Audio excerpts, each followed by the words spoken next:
उन्होंने एक सत्संग कहवा दिया कि भाई हमारे राज्य में कोई दुख तो है नहीं, सब सुंदर, सब बिनु शरीरा, न किसी को कोई रोग दोष था, हर तरह से सुविधाएं थी, सांसारिक जीवन सबका आनंद का था। भाई राम राज आज भी कहा जाता है कि राम राज्य आ जाए, लेकिन वो ये देख रहे कि जनता तो सुखी है, लेकिन इसको परमार्थ की चिंता नहीं है कि ये जिंदगी थोड़े ही दिन की है, इसका इनको आभास नहीं हो रहा है। तो मैं राजा हूं, मुझको बताना इसका फर्ज है।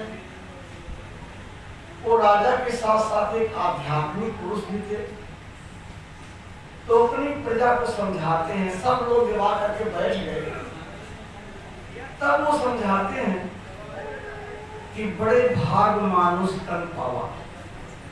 देखो भाई, विचार करो इस पर, ये मनुष्य शरीर बड़े भाग से मिलता है, और ये केवल खाने सोने के लिए नहीं मिला।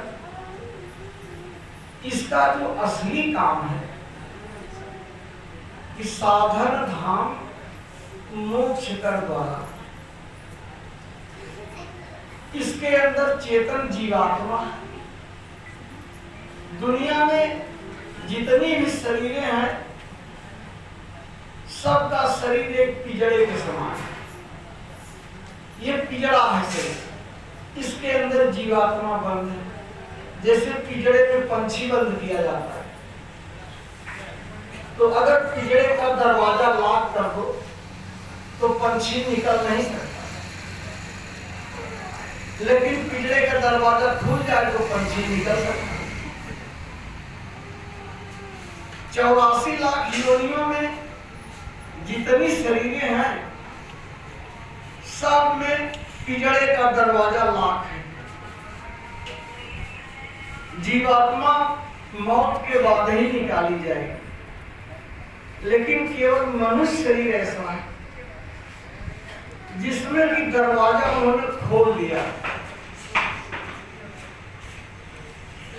दरवाजा खोल दिया, आप निकल सकते हो। मनुष्य शरीर में ही मौत से पहले इसको वैसे आत्मा के निकलने का विधान है, बाकी किसी शरीर में ऐसा नहीं। तो कहते हैं ये साधन धाम, ये साधना का धाम है, मोक्ष के द्वारा इसके अंदर मुक्ति का रास्ता खुला है। अरे अब तो निकलो, अब तक तो बंद थे। 4 खानों में 84 लाख योनियों में, नहीं मैं इसको अभी तक तो रास्ता नहीं। मैं अपना उसमें डालता हूँ ना चैनल में, इसके लिए अच्छा से लेता हूँ, तो आप मैं कर देता हूँ है कि अपना परलोक बनाओ। आगे का पाई ने जी परलोक संवारा, इस शरीर को पा करके जितने ऊपरी मंडलों की यात्रा नहीं कर ली, तो सो परत्र दुख पावे और सिर धुल धुल पछताए। उसको इस संसार में भी दुख का सामना करने पड़ेगा, मरने के बाद। अपना काम नहीं बनाया तो इधर भी दुखी रहोगे, उधर भी दुखी रहोगे। और काल ही कर्म ही ईश्वर ही मिथ्या दोष लगाए, झूठा दोष लगाओगे कि मेरी तकदीर खराब थी, भगवान की कृपा नहीं हुई, सबके ऊपर झूठा लांछन लगाओगे और अपने काम से आप चूक जाओगे।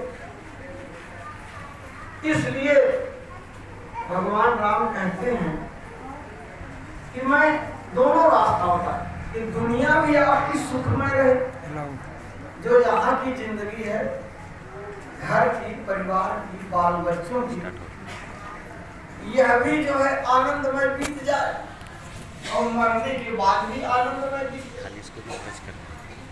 कहते हैं जो परलोक यहाँ सुख चाहोगे, अगर परलोक में भी और संसार में भी, दोनों जगह अगर आप सुख चाहते हो, तो सुनि मम वचन हृदय दृढ़ करो, तो मेरी बात को मानो आप, और दृढ़ता के साथ, मजबूती के साथ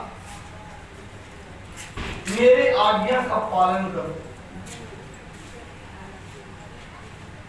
ये बहुत आसान है, ये कठिन रास्ता नहीं है, सरल सुगम मार्ग है भाई, बड़ा ही सरल है, सुगम है, सब लोग इसको आराम से कर सकते हैं।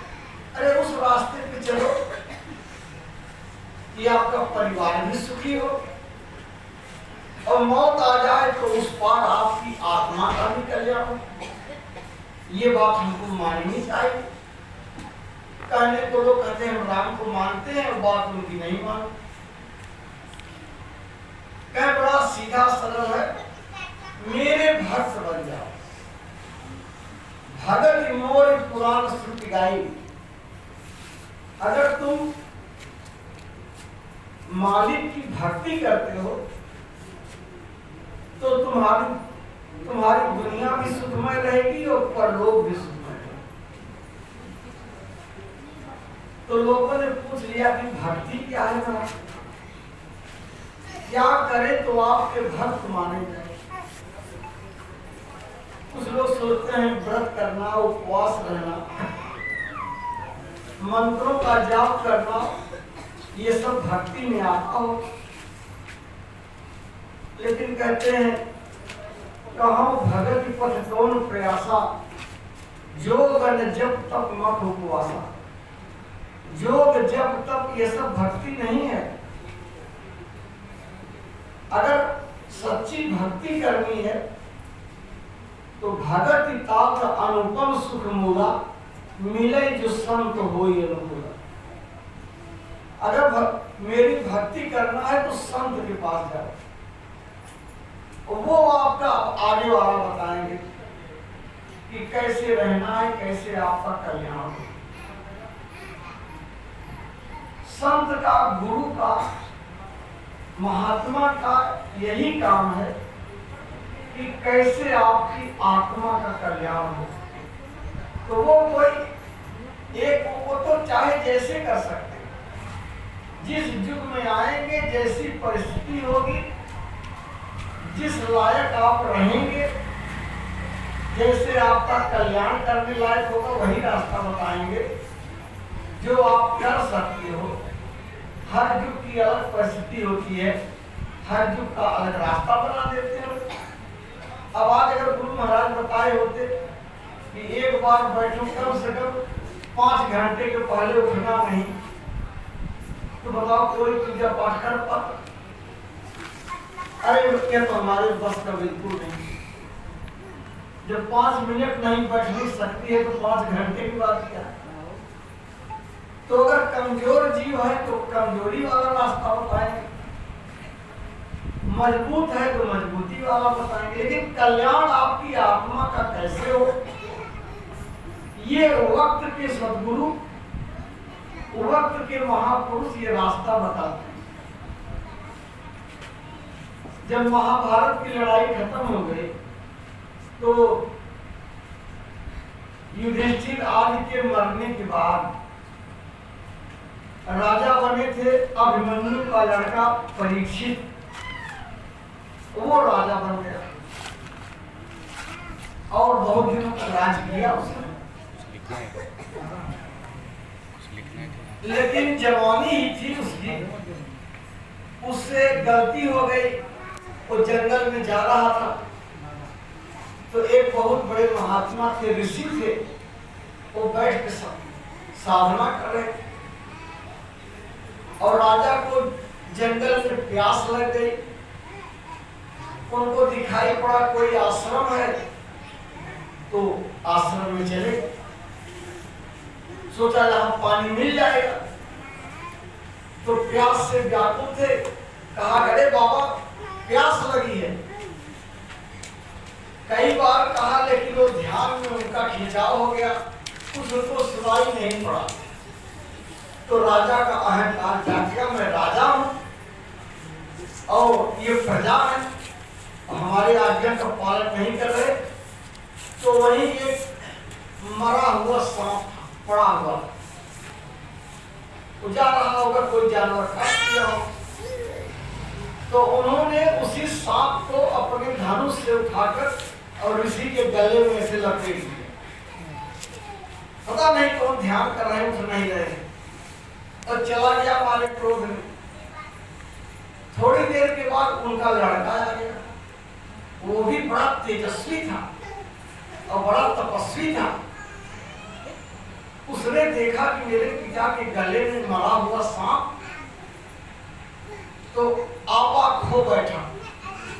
बड़े क्रोध में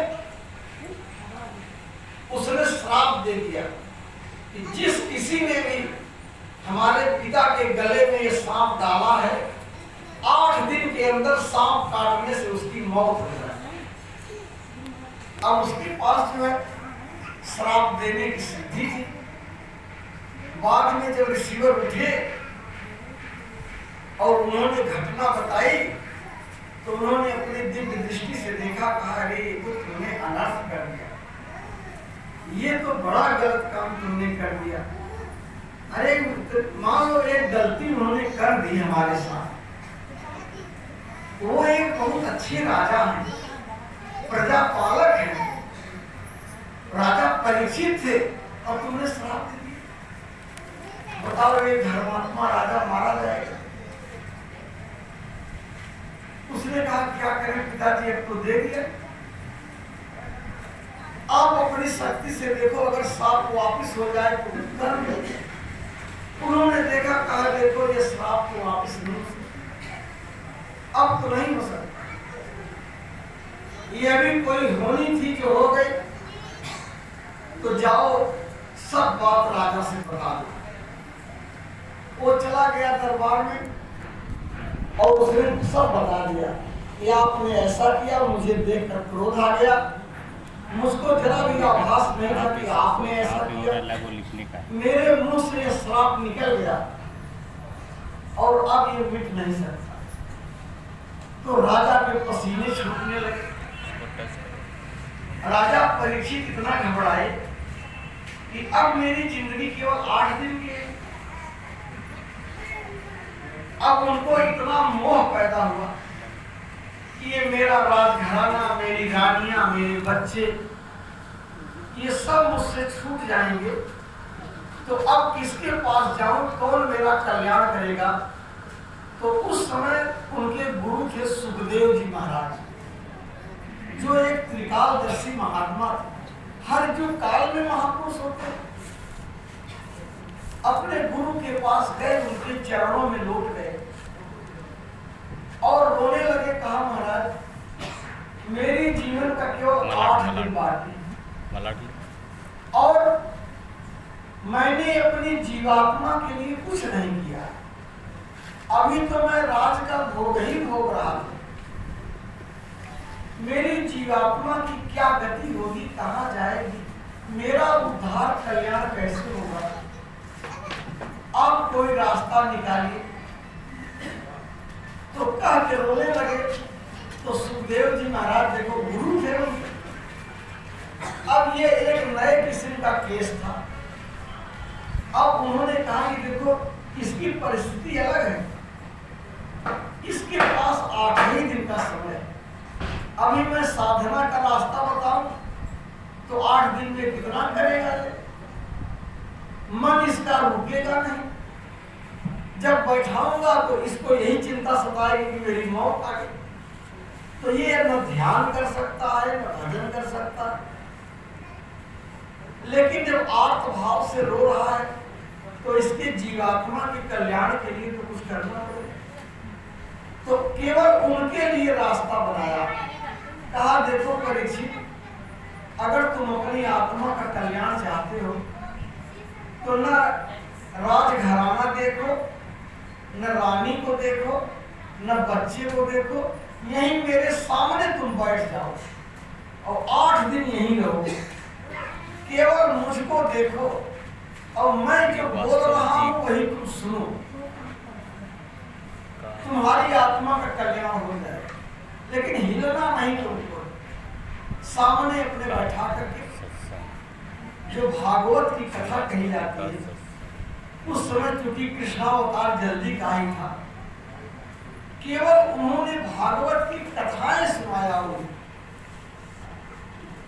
कृष्ण का पूरा चरित्र, आत्म कल्याण, उसमें तरह तरह की उन्होंने कथाएं सुनाई आत्मा के कल्याण की। 8 दिन तक अपने सामने बैठा उड़ा रहा है, मुंह नहीं दिख रहा है, और उनकी जीवात्मा का कल्याण कर दिया। चला गया। उसी का नकल लोग आज तक करते हैं कि 8 दिन में भागवत पाठ सब रख दो तो आत्मा कल्याण हो जाएगा। ये आपके लिए नहीं है, ये उस व्यक्ति के लिए था जिसकी 8 दिन की जिंदगी थी, उसके लिए उन्होंने रास्ता बताया। अब अगर हम आप भी सोच लें कि चलो ऐसे 8 दिन सुन लेंगे हमारा भी कल्याण हो जाएगा। उन्हीं कथाओं में से एक छोटी सी कथा ये भी है कि उन्होंने कहा, परीक्षित, एक राजा जंगल में शिकार करने गया, शाम हो गई, रास्ता भटक गया, बारिश होने लगी। अब वो घबराया कि सिर छिपाने की कोई जगह मिल जाती तो अच्छा। भागता गया, ओले पड़ने लगे तो उसको दिखाई पड़ा एक झोपड़ी है, उसमें दिया जल रहा है। उसके जान में जान आई कि चलो कोई आश्रम है, आज रात रुके आते। जब वहां पहुंच गया तो देखता है कि उस झोपड़ी में से इतनी बदबू आ रही है जो बर्दाश्त नहीं हो रही। उसने झांक के देखा तो वो मल मूत्र से और खून और मवाद से भरी है। उसने कहा कि एक बूढ़ा आदमी नहीं बैठा होगा। तो उन्होंने कहा कि झोपड़ी तो मिली लेकिन इतनी बदबू में कौन बैठेगा। तब तक जो पत्थर छोटे छोटे थे बड़े बड़े पड़ने लगे, बड़ी भारी बारिश आ गई, हवाएं चलने लगी, बड़े बड़े पत्थर गिरने लगे। तो मरता क्या नहीं करता, राजा ने कहा, बाबा इसी झोपड़ी में एक कोने मुझे भी बैठने दो, सवेरे हम चले जाएंगे। तो बूढ़े ने कहा ना, इसमें मैं नहीं बैठने दूंगा। अरे बाबा ये तो बैठने लायक वैसे भी नहीं है, ये इतने पत्थर पड़ रहे हैं, पानी गिर रहा है, तब कह रहा हूं बैठने दो। उसने कहा जो आके बैठता है वो इसमें से निकलता नहीं। कहा आप हमको जानते नहीं है, राजा हूं मैं, राजमहल में रहता हूं, जैसे सवेरा होगा मैं चला जाऊंगा, इस गंदगी में कौन रहेगा। कहा ऐसे सब लोग कहते हैं और सवेरे कोई निकलवे नहीं करता। कहा ऐसी बात नहीं है, आप हमको आने को दो। खैर जिद करके गया, नाक बंद करके बैठा था, लेकिन कितनी देर नाक बंद करता। तो कुछ देर के बाद नाक खोल दिया, थोड़ा थोड़ा सांस लेने लगा। आधा घंटा जब उसमें बैठा तो उस दुर्गंध की उसको आदत पड़ गई। 1 घंटे में उसको लगने लगा कि इसमें दुर्गंध नहीं है। 2 घंटा बीत गया तो उसको नींद आ गई और उसी में सो गया और रात भर सोया रहा, कोई दिक्कत नहीं। और सवेरा जब हुआ तो बूढ़े ने जगाया, ए मुसाफिर राजा उठो, जाओ अपने घर। तो कहता है कि हम नहीं निकलेंगे। अरे मूर्ख, इसीलिए मैं तुमको आने नहीं दे रहा था, तू तो कहता था मेरा राजमहल है। उस दुर्गंध में उसको सब कुछ भूल गया। कहा कि हमको कोई राजमहल नहीं याद है, मैं इस अपनी कुटी में से मैं नहीं निकलूंगा। कहा तेरी कब से हो गई। कहा नहीं अब मैं नहीं, तो मार मार के डंडा मार उसको बाहर किया। तो परीक्षित ने पूछा सुखदेव जी से कि गुरु महाराज वो कौन सा मूर्ख राजा था जो उस गंदी झोपड़ी में से नहीं निकल रहा था। कहा वही तो राजा परीक्षित थे। परीक्षित ने कहा गुरु महाराज मेरे साथ तो ऐसा कुछ नहीं हुआ। कहा वही तुम्हारे साथ हुआ। जब माता के गर्भ में और 5 महीने का एक पिंड तैयार होता है तो परमात्मा आत्मा से कहता है कि जाओ उसी में तुमको रहना है। चिल्लाती है कि अरे प्रभु, उस गंदगी में, उस मल मूत्र में कहाँ हमको भेज रहे हो? कहाँ जीवात्मा? अब वहां गर्भ में पिंड बन के तैयार है और उसको उसमें जाने का आदेश हो गया। तो बहुत रोती है, विलाप करती है। तो कहते हैं कि अच्छा ठीक है, उस शरीर में रास्ता है, तुम हमको याद करके हमारे पास चली आना। लेकिन यहाँ पे जब शरीर में आ गई और जब पैदा हुई तो यहाँ की माया में लिपट गई, यहाँ की दुर्गंध की आदि हो गई। सो माया बस भयो गोसाई, भूमि परत भा ढाबर पानी, जिन जीव ही माया लपटानी।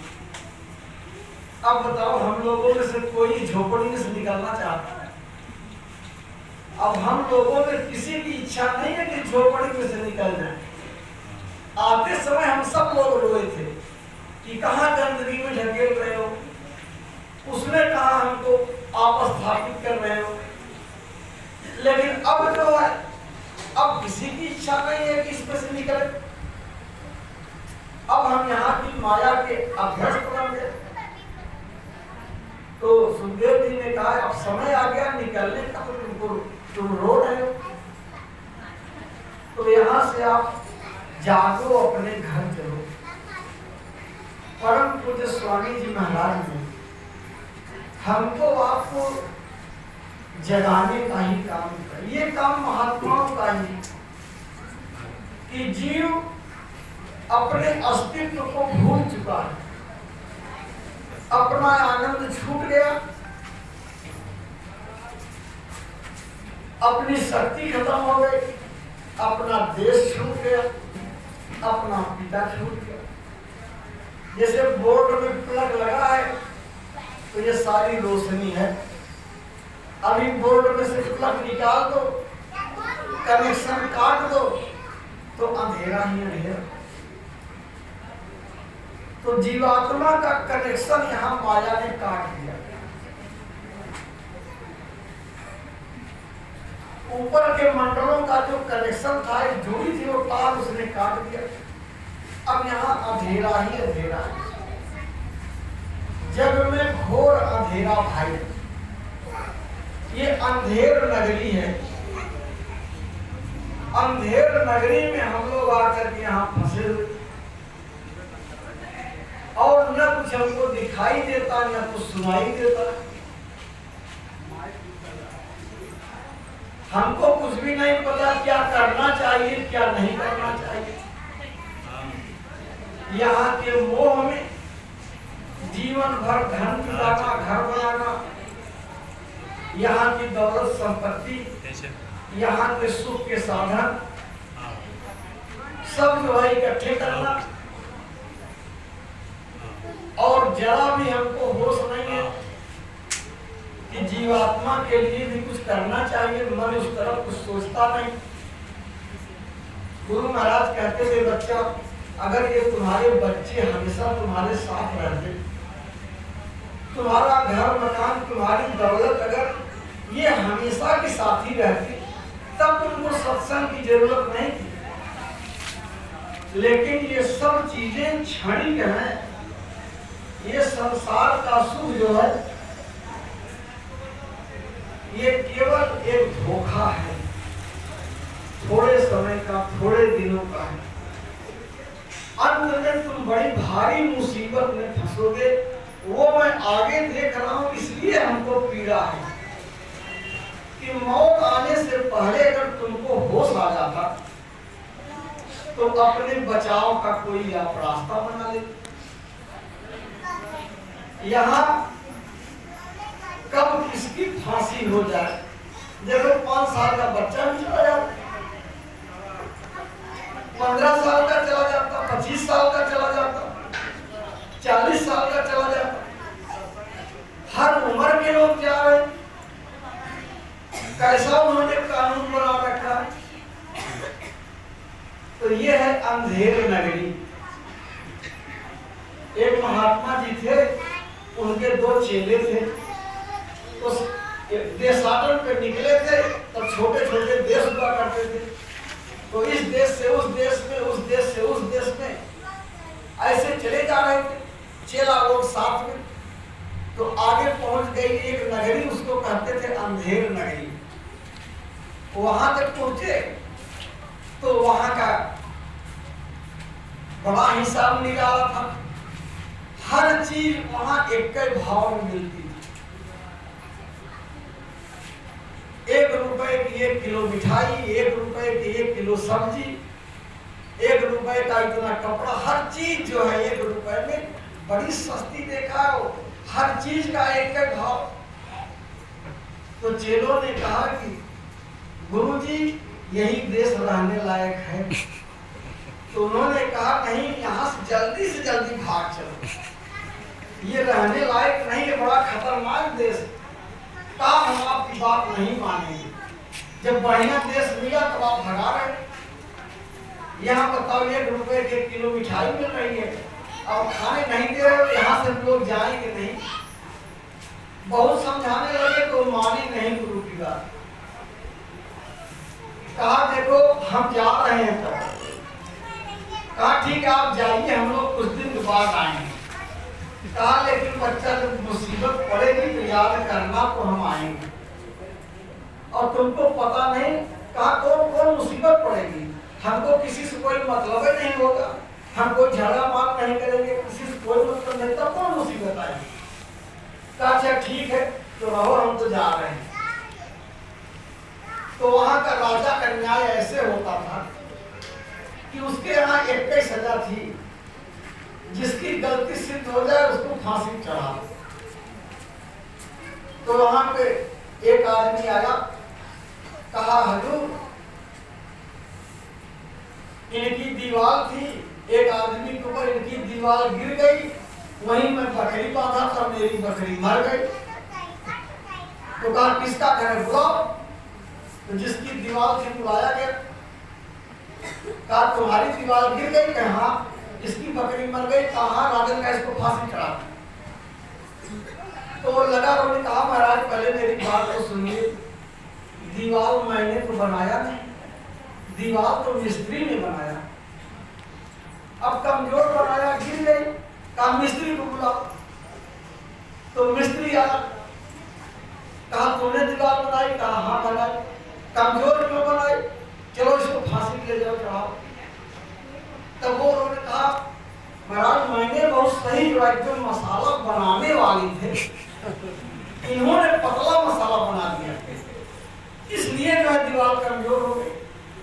कौन था मसाला बनाने वाला, मसाला बनाने वाले आए, जो जी तुमने पतला मसाला बना दिया, दीवार कमजोर थी गिर गई, दोनों को ले जाओ फांसी चढ़ाओ। तो उन्होंने कहा कि नहीं महाराज हमारी गलती नहीं है।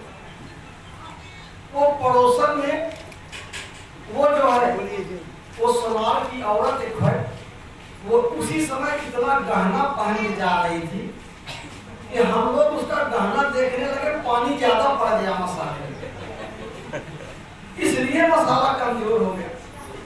तो कहा बुलाओ उस औरत को, इतना गहना क्यों पहन के जा रही थी कि जो है तुमको लेबर लोग देखने लगे, वो मसाला कमजोर हो गया, इसको ले जाओ फांसी चढ़ाओ। तो उसने कहा हजूर हमने गहना अपने हाथ से तो बनाया नहीं, हमारे पति ने जो बनाया वही मैंने पहना। तो पति बुलाया गया, उससे पूछा ऐसा गहना क्यों बना दिया, ले जाओ इसको फांसी चढ़ाओ। अब उसको कोई उपाय न मिले, अब किसके ऊपर वो डाले। अब बहुत छटपटाया, लेकिन जो है कोई या किसी को नहीं बता पाया, तो उसको लेके खींचते हुए ले गए जल्लाद लोग। तो जो सोनार था उसकी गर्दन इतनी पतली थी, एकदम पतला था कि जब फांसी का फंदा गले में डाला गया तो निकल गया, उसमें फंसवा ही किया, बड़ी पतली गर्दन थी उसकी। तो जल्लाद लोग आए, कहा महाराज फांसी उसकी हो नहीं पा रही है, उसकी गर्दन पतली है, फंदा निकल जा रहा है। तो कहा अजी मोटी जिसकी गर्दन हो उसको लगता। तो लोग खोजने लगे मोटी गर्दन वाले, कहीं दोनों चेले लोग खा पी के खूब मस्ती काट रहे थे वहीं। अब दोनों को गए सिपाही पकड़ लिए। अब खींच, अरे मारे भैया मेरी क्या गलती, मेरी कोई गलती नहीं, चल यहाँ से, चल राजा के, तब पता चलेगा। तो उन्होंने कहा महाराज ये देखो ये मोटी गर्दन वाले ये मिल गए। कहा चलो तुमको फांसी हो। तो कहता है कि ये अब समझदार कहा, तभी गुरु महाराज कह रहे थे अंधेर नगरी है, इसीलिए कह रहे थे ये रहने लायक नहीं बच्चा, यहाँ से भाग चलो, ये अंधेर नगरी है, एक दिन फंसोगे। तो महात्मा यही तो कहते हैं ये अंधेर नगरी है, इसमें रहने लायक नहीं है, इसमें कब किसकी फांसी हो जाए कुछ कहा नहीं जा सकता, गलती हो चाहे ना हो, ये कोई बताने आपसे नहीं आएगा। आप नेक हो, अच्छे हो, ईमानदार हो, सदाचारी हो, तब भी आपकी मौत आएगी, ऐसा नहीं कि नहीं आएगी। छोटा हो, नौजवान हो, बड़ा हो, कोई भी हो। तो फिर जो है जब आफत आई तब अंत में गुरु को पुकारने लगे, गुरु को चिल्लाने लगे, हे गुरु महाराज रक्षा करो, हमने आपकी आज्ञा को पालन नहीं किया, अब फंस गए आकर, हमको इस नगरी से निकाल देना चाहिए। तो गुरु महाराज जो है वो तुरंत प्रकट हो गए और उन दोनों को समझाया, एक उपाय बताया, रास्ता, कहा ऐसे ही करो तब यहाँ से तुम बच सकते हो। तो उन्होंने जो समझ लिया, जल्लाद ले गए, तो दोनों वहीं झगड़ा करने लगे। वो कहा पहले हमको चढ़ाओ, वो कहा नहीं पहले हमको चढ़ाओ, खबरदार जो इसको चढ़ाया पहले हमको, वो मारपीट करे, इसको नहीं हमको। अब यहाँ झगड़ा होने लगा, जल्लाद लोग कह रहे भाई दोनों चढ़ा के कुछ नहीं, पहले हमको, वो कह नहीं पहले हमको। तो राजा के पास खबर गई, वाली मारपीट हो रही, वो लोग पहले फांसी चढ़ने के लिए जिद कर रहे हैं। तो राजा वहां पहुंच गया, क्या बात है भाई? कहा मैं कह रहा हूँ पहले मैं फांसी चढ़ूंगा। वो कहे नहीं पहले मैं चढ़ूंगा। कहे आखिर बात क्या है? कहा बात यह है कि हम लोगों को खबर मिल गई है, हमारे गुरु महाराज ने बताया कि इंद्रदेव आज मर गए हैं, जो पहले फांसी चढ़ेगा वही स्वर्ग का राजा बनेगा। इसलिए मैं कहता हूँ पहले मुझको चढ़ाओ, ये जिद कर रहा है पहले मुझको चढ़ाओ। राजा ने कहा दोनों हटाओ, पहले हमको चढ़ाओ। तो जो है यहाँ बचने का उपाय भी महात्मा के पास है। अगर ये अंधेर नगरी ना होती तो इस सत्संग की कोई जरूरत नहीं, लेकिन हमको आपको महात्मा सचेत करते हैं, बच्चा काल बड़ा बेरहम है, इसका कानून बड़ा बेरहम है। जैसे बाज झपट खग मारा और नोच नोच के करे हारा, जैसे सिंह मृगा धई खाई, छटपट करे छुटन नहीं पाई, जैसे व्याधा मारे तीरा, गिरे शिकार सहाय पीरा, ऐसे मारे काल कसाई, सब जीवन के धै धै खाई। ये काल कसाई है, इसको कोई रहम नहीं, इसका कानून बड़ा सख्त है, बड़ा बेरहमी का है। चाहे जब जिसका समय पूरा हो जाए, हमको आपको पता नहीं, तो ये शरीर जाने वाला है, जाने से पहले तुम अपना काम बना लो, यही होशियारी है, यही बहादुरी है। गुरु महाराज ने युग के हिसाब से कि ये कलयुग है, जीव बड़ा कमजोर है, मन बड़ा चंचल है, आधे घंटे भी बैठना इसके लिए दुश्वार है। तो ऐसा रास्ता उन्होंने बताया, सरल सुगम आसान, कि परिवार में रहो, बाल बच्चों में रहो, खेती बाड़ी भी करो, दुकान भी देखो, नौकरी भी करो, यहाँ की अपनी जिम्मेदारी निभाते हुए बच्चा 1 घंटे, आधे घंटे, 10 मिनट, 5 मिनट, कुछ तो बराबर, लेकिन मन को 1 मिनट के लिए रोको। दुनिया से 1 मिनट के लिए हटाओ। जैसे कोई पाइप होती है जो सॉकेट से जोड़ी जाती है, अगर जंग लग जाती है, पुरानी हो जाती है, तो जल्दी खुलता नहीं सॉकेट, तो मिस्त्री लोग उसको आग लगा के फूंक देते हैं, तरह तरह से ठोक ठाक करके और जोर लगाते हैं। कहते हैं अगर आधा सूत भी घूम जाए तो खुल जाएगा, अगर जरा सा भी उल्टा घूम जाएगी तो खुल जाएगी। तो 1 मिनट के लिए भी मन अगर दुनिया छोड़ देगा तो काम हमारा बनना शुरू हो जाएगा। यहाँ तो ये जगत को 1 मिनट के लिए नहीं छोड़ा, और यहाँ के झूठे प्रपंच में फंसा हुआ। एक भक्त गया, कहा गुरु महाराज दया कर दीजिए, माया हमको छोड़ नहीं रही है। तो कहा अच्छा कल तुम आना तो उपाय बताएंगे। दूसरे दिन फिर पहुंचा तो देखा कि महात्मा जी एक पेड़ पकड़ के खड़े हुए, ऐसे पेड़ पकड़ के खड़े थे। कहा गुरु महाराज आज आपने बताने के लिए कहा था, तो आपने मैं आया हूँ, आइए बताइए। कहा कैसे आऊं, ये पेड़ तो हमें छोड़ ही नहीं रहा। अरे कहा महाराज पेड़ ने नहीं पकड़ा है, आपने पेड़ पकड़ा। पेड़ कहाँ है आपको पकड़ा? तो कहा बच्चा माया ने भी तुम्हें नहीं पकड़ा है, तुमने माया को पकड़ा है। छोड़ना तुमको है, उसको नहीं छोड़ना है। एक बार गुरु महाराज दर्शन दे रहे थे तो मैं भी पास में था, तो एक कोई प्रेमी हाथ जोड़ के कहता है गुरु महाराज दया कर दीजिए, मेरा मन बड़ा चंचल है, मन बहुत परेशान करता है और माया में ही फंसा है, दया कर दीजिए।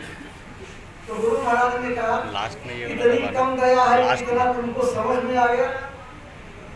दया है तभी समझ में आ गया कि मन फंसा हुआ है, बिना दया के तो इतना भी नहीं समझ में आता। तो हमने आपने माया को पकड़ रखा है, अब हमारे आपके बस का नहीं रह गया कि बाल बच्चों का प्यार दिल से निकाल दे, धन दौलत जमीन जायदाद इसका प्रेम अब हमारे बस का नहीं, ऐसा हमसे नहीं हो सकता। अब तो जकड़ हो गई। महात्मा कहते हैं पड़े तुम गाढ़े बंधन यहाँ, अरे तुम तो बड़े मजबूत बंधन में यहाँ बंध गए यार। पड़े तुम गाढ़े बंधन यहाँ, पहला बंधन हुआ देह का, पहला बंधन तो शरीर का हो गया कि हम सब लोग शरीर को समझ रहे कि यही मैं हूं, जबकि शरीर भी अपनी नहीं है, लेकिन हम सब मानते हैं कि शरीर ही मैं हूं। दूसरा क्रिया जान, पति पत्नी का रिश्ता इतना जबरदस्त है कि वह भी एक बंधन है, उससे कोई पार नहीं जा सकता। तीसरा बंधन हुआ पुत्र का, चौथा नाती मान, बेटे का मोह, बेटे के बेटे का मोह। तो बड़ा मजबूत गांठ पड़ गया। अब इस दुनिया को छोड़ करके आगे चलने की बात हम सोच भी नहीं पा रहे कि कैसे इधर से मुख मोड़े। महात्मा कहते हैं जगत पीठ हृदय भागरी, मोरी सूरत सुहागन जागरी। दुनिया की तरफ से मुंह मोड़ और परमात्मा से कोई प्रेम ही नहीं पैदा हो। भाई जबरदस्ती कैसे थोड़ा आगे हो जाओ। प्रेम दुनिया से, बाल बच्चों से, परिवार से और महात्मा से, कहें गुरु से प्रेम कठिन है भाई। गुरु से प्रेम होना बहुत कठिन चीज है। जबकि यह चीज महसूस करते हैं सबको देख रहे हैं तो देख रहे हैं कि देखो आदमी चला गया, बेटा भी यहीं रह गया, पत्नी भी यहीं रह गई, धन दौलत यहीं रह गया, घर मकान यहीं रह गया, उसके साथ कोई नहीं गया। यह तो हम सब देखते हैं, लेकिन उसके बाद भी हमारी समझ में ये नहीं आता है कि हम छोड़ दे सकते। सत्संग में तो हम लोग खूब पढ़े, खूब सुने, जानते सब कुछ है। जानने के बाद भी हम में और दुनियादार में कोई अंतर थोड़ा है। जैसे वो फंसा है वैसे हम भी फंसते। एक बार एक महात्मा जी जंगल में गए तो देखा कि बहेलिया आया और दाना डाल के जाल फेंक करके चिड़ियों को फंसा के लेके चला गया। तो उनको बड़ी दया आई, कहा कि अब आज मैं चिड़ियों को समझा दूंगा कि बहेलिया जाल डाले तो कोई न जाए। तो उन्होंने 15 तोते पकड़ लिए। तोता बोलता भी है, हमको तो उन्होंने उसको पढ़ाना शुरू कर दिया। मैं अभी नहीं कर पाया। बहेलिया आएगा, जाल फैलाएगा, दाना डालेगा, हम दाना नहीं चुगेंगे, हम नहीं फंसेंगे। तो 1 महीने में मैं ये धीरे धीरे पूरा लगाते चैनल में डालूंगा, इसके लिए पूरा वीडियो कर रहा हूँ। बहेलिया आएगा, मैं ये सिस्टम पूरा चैनल में डालूंगा, इसके लिए पूरा वीडियो कर रहा हूँ। मैं कट कर दूंगा। हम दाना नहीं चुगेंगे, हम नहीं फंसेंगे। तो उसके बाद जब बहेलिया आया तो सब तोते जोर जोर से यही बोल रहे थे, बहेलिया आएगा, जाल फैलाएगा, दाना डालेगा, हम दाना नहीं चुगेंगे, हम नहीं फंसेंगे। उसने कहा अरे ये पक्षी इतने समझदार कैसे हो गए, इतने जानकार कैसे ये लोग हो गए। आप तो मेरी दाल लगता है गले भी नहीं, सबको समझा दिए, लेकिन चलो फिर भी ट्राई करते हैं। तब फिर उसने जाल फैला करके दाना डाल दिया तो जितने पंछी थे सब उसी में टूट पड़े। जो पढ़ने वाले थे वो भी टूट पड़े। उनको तो केवल रटाया गया था, कोई ज्ञान थोड़ा हुआ। वो भी उसी में टूट पड़े और वो भी फंस गए। बिना पढ़े वाले भी फंस गए और पढ़े वाले भी फंस गए। तब उसने जाल में सबको बांध लिया, लपेट लिया। जब जाने लगा तो जाल में से चिड़िया चिल्ला रही थी, बहेलिया आएगा, जाल फैलाएगा, दाना डालेगा, हम दाना नहीं चुगेंगे, नहीं फंसेंगे, और बांध के लेके जा रहा। वही हालत हम लोगों की। हम पढ़े वाले तोते हैं, हमको भी खूब पढ़ाया गया। ये माया का देश है, यहाँ कोई अपना नहीं है। गुरु महाराज ने पढ़ाया, ये पराया देश है। छोटा मोबाइल से लगा, छोटा मोबाइल से लगा गा रहे हैं, वही कर भी रहे हैं, फंसे हैं, उभरने का कोई नाम नहीं ले रहे हैं, फंस करके भी गा रहे हैं, वही याद कर रहे हैं। मैंने बोला तो इसलिए महात्मा ये कहते हैं कि देखो इस भौतिक ज्ञान से काम नहीं बनेगा। इसकी पढ़ाई है बच्चा की भजन करना। अगर अस्थायी परिवर्तन करना तो इसका एक ही रास्ता है कि आपको भजन करना पड़े। 5 मिनट 10 मिनट जितने उपाय हैं संसार में, उसमें सबसे ये आसान उपाय देखिए। तमाम अष्टांग योग, ये योग, चाचरी खेचरी भोजरी मुद्राएं, योगिक क्रियाएं इतनी जटिल, इतनी कठिन थी। कुंडलनी जागरण, ये सब किसी के बस का नहीं था।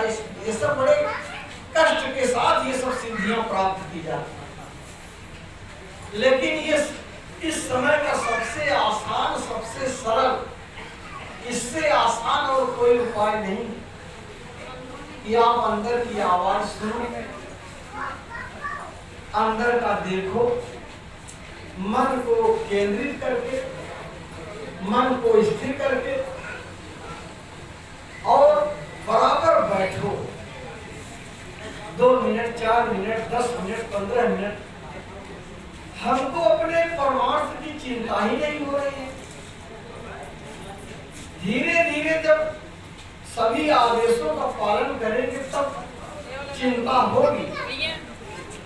अगर चिंता के साथ थोड़ा सा भी विरह के साथ अगर हम बैठने लगे और बराबर वो नाम अगर प्रकट हो जाए अंदर की धूप, तब वो कायाकल्प कर दे, तब जीवात्मा जग जाती। जैसे चुंबक सार को छुमत ले तो खाए, सार शब्द क्यों जीव को खींच के आप मिलाए, तो उसी तरह से ये अंदर की आवाज सार शब्द जो है ये खींच लेता है, उसके अंदर कशिश है। और जैसे ही नाम से शब्द से जीवात्मा का तार जुड़ा तो दुनिया का सारा कनेक्शन खत्म हो जाता है।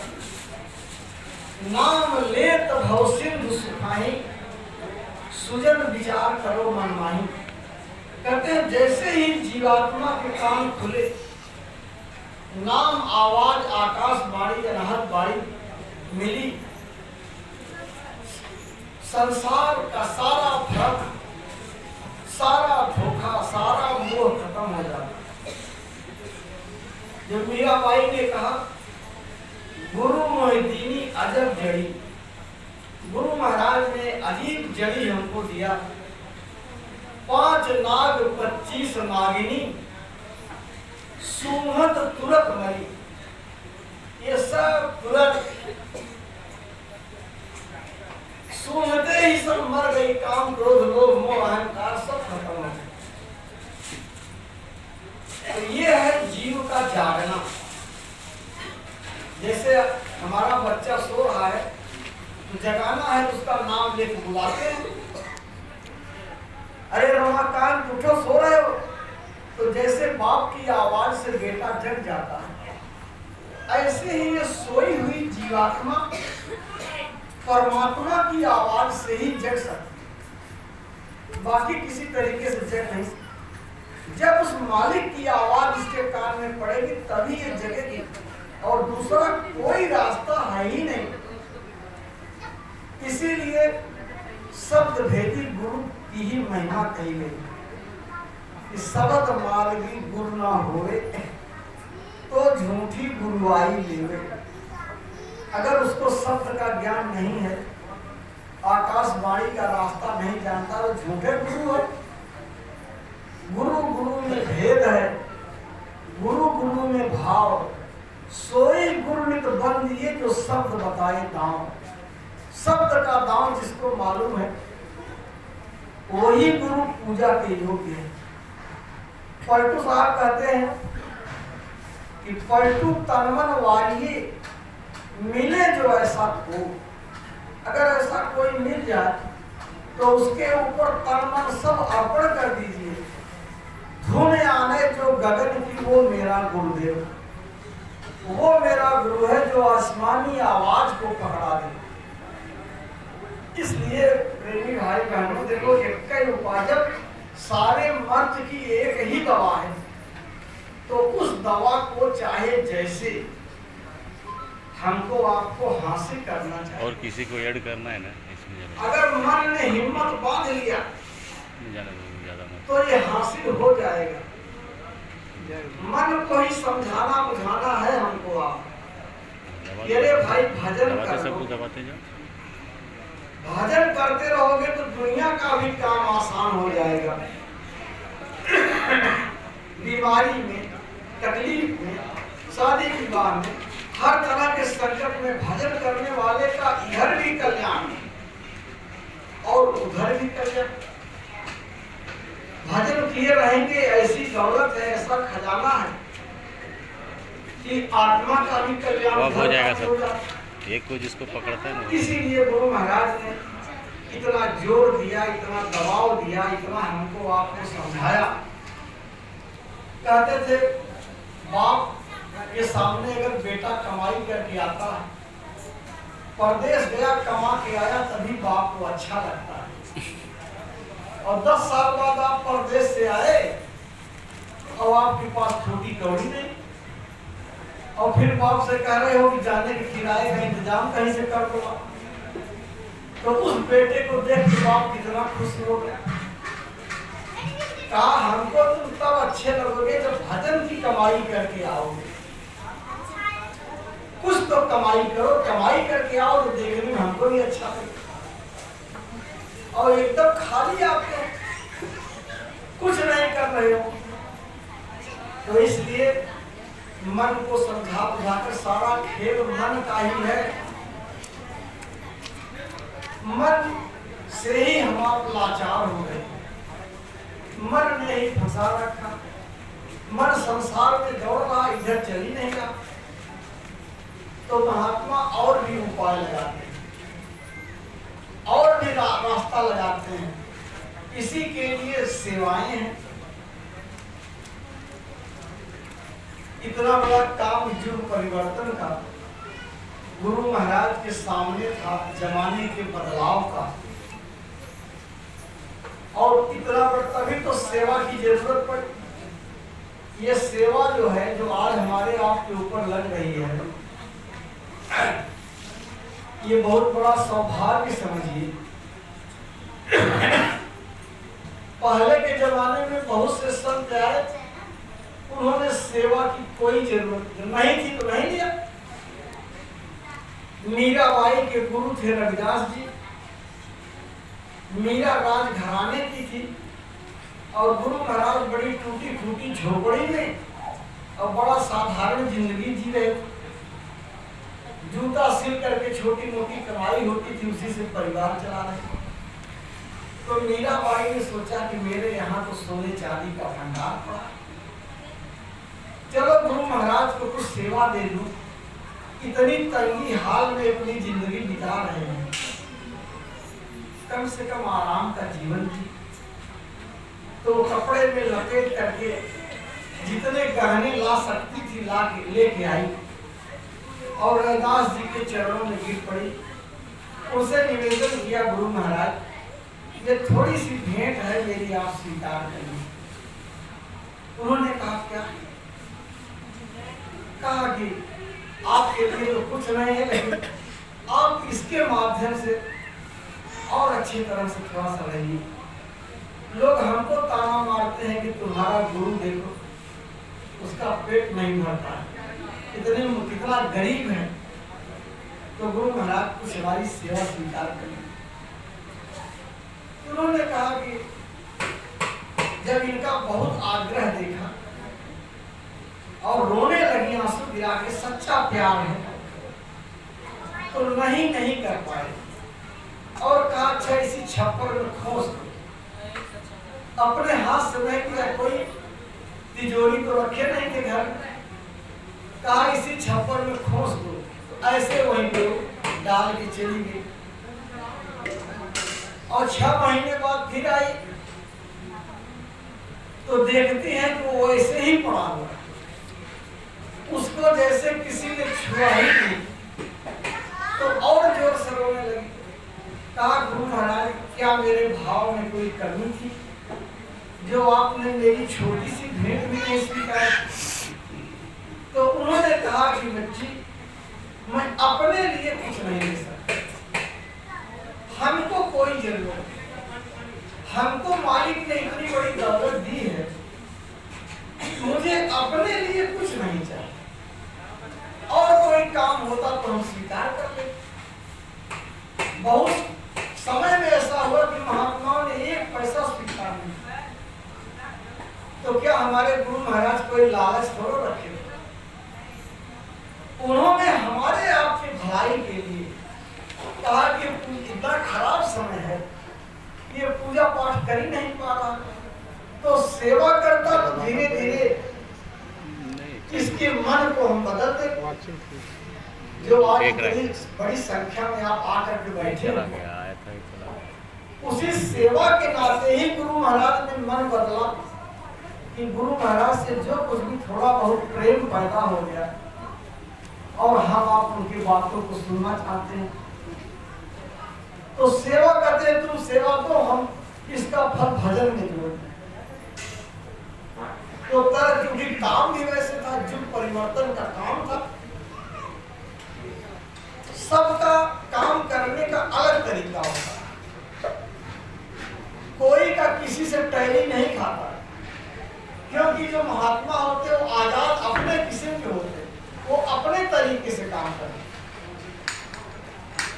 राम ने परिवर्तन किया तो खुद धनुष बाण चला के कितनी लड़ाई लड़े, लेकिन कृष्ण भगवान ने कहा कि हम प्रतिज्ञा करते हैं हम हथियार छुपे नहीं करेंगे।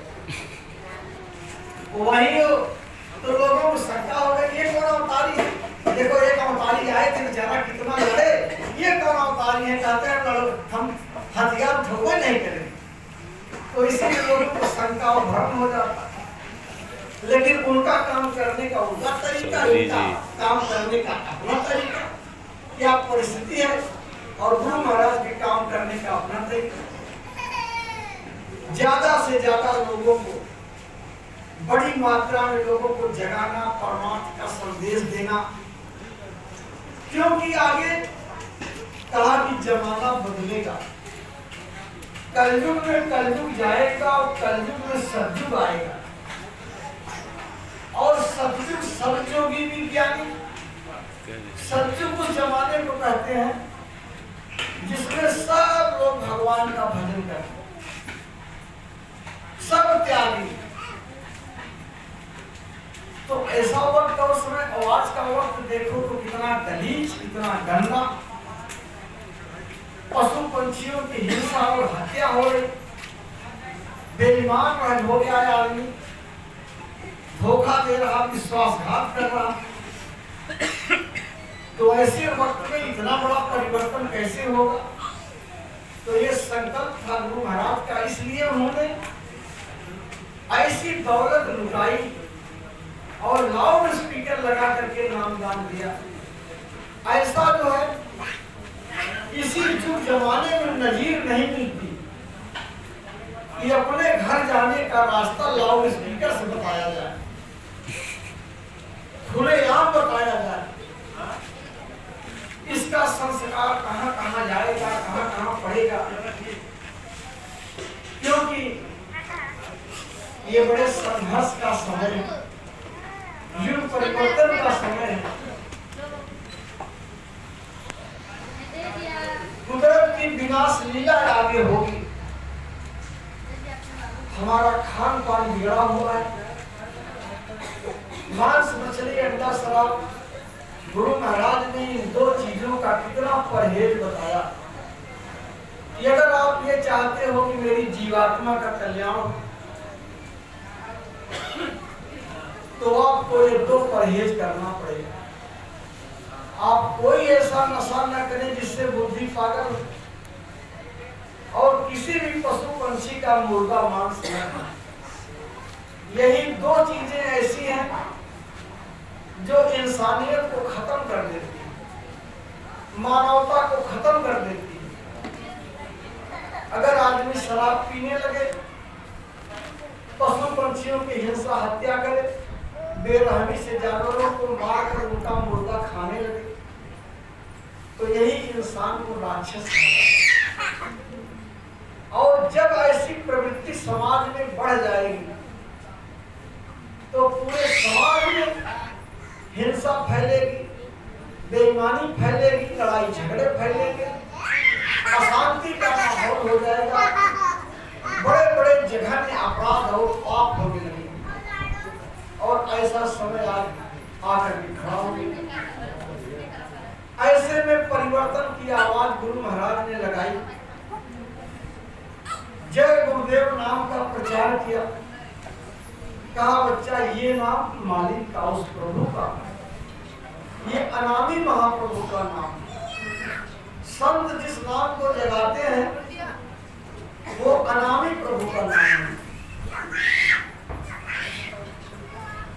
और उनके नाम से परिवर्तन देश में एक सहारा, एक संबल हमको आपको दिया।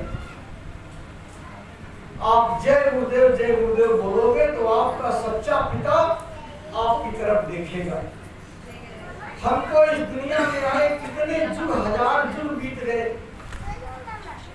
कभी हमने उस मालिक को याद नहीं किया, न कोई बताया। लेकिन उनका भेद बताने वाले सतगुरु जब इस जन्म में मिले तो पहली बार रास्ता बताया, संबंध अपना बना दिया कि तुम जय गुरुदेव बोलोगे तो मालिक को प्रभु मिलेगा, आपकी आवाज को सुनेगा। तो इस तरह से खान पान बिगड़ता गया। 90% से ज्यादा लोगों का खान पान बिगड़ा हुआ, लेकिन इस चीज का कोई जो है आंदोलन देश में नहीं हो रहा। कोई भी धार्मिक संस्था इतने बड़े पैमाने पे नहीं कर रही है कि ये पशु पंछियों की हिंसा बंद होनी चाहिए। न कोई न्यायपालिका कह रही है, न कोई पार्टी कह रही है। और इतने बड़े बड़े धार्मिक आयोजन होते हैं, लाखों लाख महात्मा जुटते हैं, लेकिन कोई ये प्रस्ताव नहीं पारित करता कि अगर हिंदू तुम मांस मछली खाओगे तो तुमको हिंदू नहीं माना जाए। अगर ऐसा सब प्रस्ताव पारित कर देते तो एक प्रचार होता, मानवता आती, सदाचार आता, लेकिन कोई साहस नहीं जुटा पाया। लेकिन गुरु महाराज ने ढिढोरा पीटा कि आगे कलयुग में आप जो है अगर शाकाहारी नहीं रहोगे तो अभी तो थोड़ा माफी का दौर है, लेकिन आगे बच्चा एक भी आदमी दूषित खान पान वाला के कुदरत बख्शेगी नहीं। बीमारी आएगी, महामारी आएगी, लड़ाई झगड़े आएंगे, लड़ाइयां छिड़ जाएंगी, एटम बम परमाणु बम गिरेंगे और भारी संख्या में नरसंहार होगा। लाशें पड़ी सड़ेंगी घर में, उठाने वाले मिलेंगे, नया जमाना बदलेगा। ऐसा वक्त तब आपको मजबूर और लाचार होकर महात्माओं की बातों को मानना पड़ेगा। यह एक वैचारिक क्रांति का बिगुल गुरु महाराज ने बजाया और पूरी ताकत लगा दी। जितने हो आप बच्चे, आप सब इस अभियान में लग जाओ। आपको यही करना है। आप केवल शाकाहार का प्रचार करो और जमाना बदल जाएगा, परिवर्तन हो जाएगा, धर्म आ जाएगा। लेकिन आप बढ़ते रहो, आप प्रचार करते रहो। और हमको आपको गुरु महाराज के आदेश को सिर माथे रखकर ये हमारा आपका कर्तव्य है, दायित्व है प्रेमी भाई बहन, कि जो गुरु महाराज ने रास्ता बताया ध्यान भजन सुमिरन का, वो भी हम आप नियमित लगातार रेगुलर मन को साथ लेकर के 5 ही मिनट बैठोगे तो बड़ा आनंद आएगा।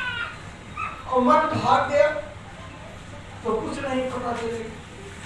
लेकिन बराबर हमको आपको समय देना और शाकाहार का प्रचार और प्रसार भी बराबर करते रहना। गुरु महाराज सन 2012 में हम लोगों को भी इस बात की बिल्कुल आशंका नहीं थी कि ऐसे दिन देखने पड़ेंगे, ऐसी घटनाएं होंगी। लेकिन काल का खेल था और वो घटना हुई। गुरु महाराज ने सन 2003 का काफिला जिसका समापन बनारस के जगरदेवपुर में हुआ और वहां ये बात मंच पर से कही कि बच्चा मेरा भी समय, मैं भी समय के बंधन में हूं, मुझको मालूम है कि मेरा अंतिम समय कब है, ऐसे कहा। लेकिन तुमसे बता दूंगा तो तुम घबरा जाओ और परिवर्तन की सारी रूपरेखा बता करके मौज थी गुरु महाराज की। वैसे हमको आपको उन्होंने निराधार नहीं छोड़ा, सारी व्यवस्था बना करके रहे। तो तो देखो जैसे संगठनों में थोड़ा भ्रम पैदा हो जाता है कि तरह तरह के भ्रम पैदा हो गए। संकेत में गुरु महाराज ने कहा भाई आगे बहुत से बाबा जय गुरुदेव बने, यह भी कोई काल का खेल है। गुरु नानक जी की वंशावली में गुरु तेग बहादुर सिंह और उनके गुरु जो है कि जिनका नाम सर बालकृष्ण क्या था, और जब वो गुरु थे 9वें थे तेग बहादुर 8वें थे वो, और जब वो शरीर त्यागने लगे तो सारे भक्त इकट्ठा थे। कहा गुरु महाराज आगे गद्दी कौन देखेगा? तो उन्होंने बस इतना ही कहा कि बाबा बटाला, यही कहा बस शरीर छूट गया। बाबा बटाला, बटाला एक जगह थी, एक स्थान था, कह दिया बटाला के बाबा। अब उनकी शरीर छूट गई तो बटाला में कम से कम 27 लोग जाकर के साधु बन गए। उन्हीं के जो है तमाम जितने शिष्य थे वो सब ने कहा कि कहें बकाला के बाबा, तो सब बकाला में जाकर के सब अपनी अपनी दुकान खोल दिए कि असली मैं हूँ, असली मैं हूँ, कहे असली मैं हूँ। और उसी के पहले उनके शिष्य थे सेठ मक्खन लाल। सेठ मक्खन लाल सेठ थे, वो जो है विदेश जा चुके थे, उनकी जहाज से माल आ रहा था विदेश से, तो उसी सिलसिले में वो चले गए थे बाहर। और जब वहां से माल लेके लौट रहे थे तो समुद्र में तूफान आ गया, उनकी जहाज डगमग होके गिरने डूबने को हो गई। तो उन्होंने अपने गुरु महाराज को याद किया, अरे गुरु महाराज बचाओ, नहीं तो सारा माल डूब जाएगा। गुरु महाराज हमको बचाओ, माल बचाओ, मैं संकल्प लेता हूँ मैं 500 असरफी संगत को पहुंचते ही दान कर दूंगा अगर मेरा माल बच गया। तो भाई गुरु की दया हो गई, जहाज बच गई। उसके बाद जब लौट के आए उनको पता ही नहीं था कि गुरु महाराज का शरीर छूट गया। तो कहा कि भाई पता लगा गुरु महाराज नहीं है, तो कहा कि रे किसको उन्होंने अपना वारिस बनाया, वह भी गुरु महाराज के समान है, उसी को दूंगा। तो लोगों ने कहा कि उन्होंने तो कुछ कहा नहीं, कहा कि बाबा के बकाला, तो बकाला में बहुत लोग हो गए। जब बकाला में गए तो पता लगा कि उनके यहाँ गए तो कहा कि हमको बताया, उनके यहाँ गए कहा हमको बताया। इस तरह से बहुत लंबी दुकान। उन्होंने कहा इसमें असली कौन, किसको मैं सही मानूं? बहुत लोग चिंता में पड़ गए। उन्होंने कहा अच्छा ठीक है, और मैं इसकी परीक्षा लेता हूँ। तो सबके यहाँ गए, एक एक असरफी सबको देकर पैर छुआ। तो जिसको दिया सब देखो पीठ ठोकाई। कहा सेठ आ गए, सब आशीर्वाद दिया, एक एक तरफ से सबको दे डाला एक एक असरफी, और सब ने आशीर्वाद दिया। इनकी समझ में कुछ नहीं आया। तो पूछा कि अरे कोई क्या इनके अलावा और कोई है जो बकाला में? तो ये जो तेग बहादुर थे, ये एक गुफा में बैठकर तपस्या कर रहे थे, बाहर निकलवे नहीं गए। अंधेरी गुफा थी, इनकी पत्नी थी, वो एक बार दिन में लेकर इनको खाना पहुंचाने जाती थी, उसके बाद निकल आती। उसी में बैठ के भजन करते थे और बाहर नहीं निकलते थे। तो बहुत किसी ने कहा वही एक तेगा और है, लेकिन वो उधर की पहाड़ी पे रहता है, लेकिन वो तो बाहर निकलवे नहीं करता। और बाकी ये लोग भाई अपना सत्संग भी सुना रहे हैं, रास्ता भी बता रहे हैं, लेकिन वो तो निकलवे नहीं करता। तो उन्होंने कहा हम उनसे भी मिलेंगे। तो गया तो देखा कि उनकी पत्नी भोजन लेके जा रही थी। बड़ी प्रार्थना किया कि कह देना सेठ मक्खन लाल दर्शन करना चाहते। तो जाके उन्होंने बताया कि एक सेठ आए हैं मक्खन लाल, तो आपका दर्शन करना था। तो उन्होंने कहा ठीक है भेज दो। दिया जला देना, वहां जहां बैठते थे वहां दिन में भी अंधेरा रहता, तो एक दिया जला दिया और उसके बाद ये गए मिलने के लिए, तो एक असरफी ये भी उनको भी दिया, गए वही एक असरफी पकड़ा करके, और जैसे ही पैर छूने को हुए तो कहा क्या मक्खन लाल तू इतना मक्कार निकलेगा, मैं नहीं सोचा। अरे 500 का वादा किया, 1 रुपया दे रहा, देख मेरी पीठ पे कितने कीले गड़े हैं। उन्होंने पीठ दिखाई तो उसमें खून का पट्टा, तेरी जहाज रोकने में देखो कितना बड़ा घाव हो गया। अब मक्खन लाल एकदम चिल्ला पड़े, अरे मिल गया सदगुरु, मिल गया सदगुरु, मिल गया। अब समझ लो आप कि वो प्रचार करने लगे, डंका पीट पीट करे सब झूठे हैं, ये सब धोखेबाज, असली तो ऐसे मिला, हमने देख लिया ये असली। ये समझो आप कि उनके ये सब टूट पड़े दुश्मनी में, उनके अंदर पोथी वोथी रखे थे और कुछ सामान सब लोग फेंक फांक दिए, ये कहाँ से चमक गए। उनको कोई कुछ समझता नहीं था, तमाम लोगों ने मारपीट झगड़े, लेकिन वो गुरु तेग बहादुर को लेकर निकल गए दूसरे रास्ते, और फिर दूसरे ढंग से वो बकाला छोड़ ही दिया उन्होंने। तो देखिए चाहे 1000 हो जाए, लेकिन कोई ना कोई परीक्षा की घड़ी ऐसी आ जाएगी कि जिसमें सबकी कोई पट्टी खुल जाएगी। ऐसे पहले भी हुए हैं, ऐसी घटनाएं पहले भी हुई हैं, लेकिन प्रेमी भाई बहनों, हमारे गुरु महाराज सत्संग में हजारों बार अपना जब परिचय देते थे तो कहते थे बच्चा मैं भी माँ के गर्भ से पैदा हुआ, माँ बाप ने मेरा नाम ये रखा, मेरा एक छोटा सा आश्रम मथुरा में है और मैं पूरे हिंदुस्तान में जय गुरुदेव नाम का प्रचार करता हूँ। ये तीनों परिचय मैंने आपको अपने बता दिए। तो ये हमारे गुरु महाराज का परिचय था। हम आप उनके औलाद हैं, तो हमारा आपका भी यही परिचय रहना चाहिए कि मरते दम तक हमारा भी आश्रम मथुरा ही है। जब गुरु महाराज ने इतने दिनों तक कहा कि मथुरा आश्रम, और किसके अंदर क्या शक्ति छिपी है, किसके अंदर कौन सी चीज है, ये कोई बाहर के गुणा गणित से कुछ नहीं समझ सकता। इसलिए हम आप बराबर अपने, हमसे तो जो भी लोग मिले, कोई अगर चर्चा मतभेद की किया तो हमने कहा हम कुछ नहीं जानते, एक ही चीज जानते हैं कि आप मथुरा जाओ, गुरु महाराज की चरण पादुका रखी है, आप मत्था टेको, उन्हीं से कहो कि गुरु महाराज हमको क्या करना चाहिए, आप ही हमको दिशा निर्देश दो, तो वहीं से आपकी भक्ति बन जाएगी, वहीं से आपके समझ में आ जाए। अगर मथुरा आना जाना छोड़ दोगे तो काम से गए समझो, तब तो काल खींच ले जाएगा।